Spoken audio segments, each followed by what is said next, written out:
Former pop star Garrett Glitter has been jailed for a total of 16 years for sexually abusing 3 young girls between 1975 and 1980.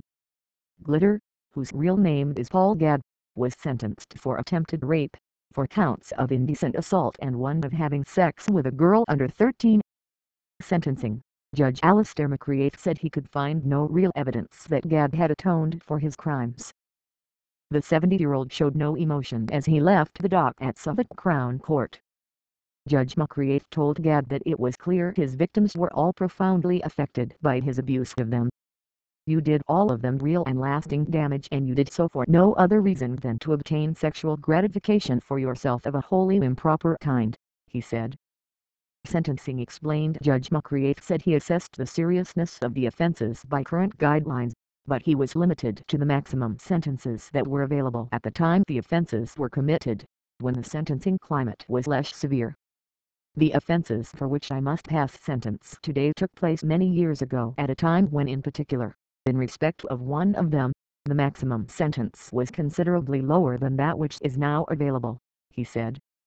Judge McCreath said the modern equivalent offense of unlawful intercourse with a child under 13 would be equivalent to rape of a child, but said he was not permitted to pass a life sentence.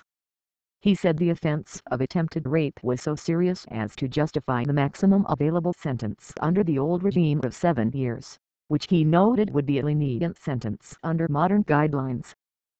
Sally Bennett Jenkins QC, defending, told the court that Gadd had been subject to a very high degree of vilification and demonification in the press after being jailed in Vietnam in 2006 for molesting 2 girls aged 11 and 12.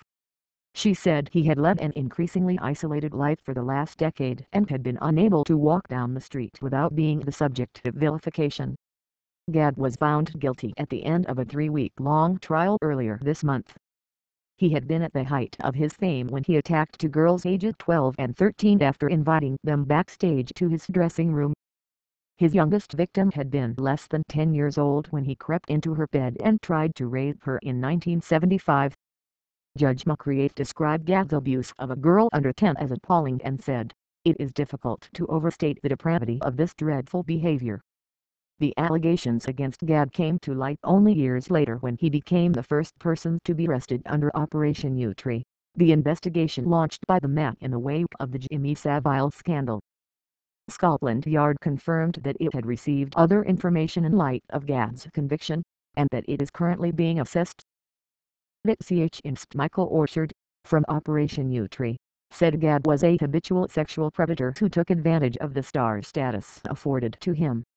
He added, "His lack of remorse and defense that the victims were lying make his crimes all the more indefensible."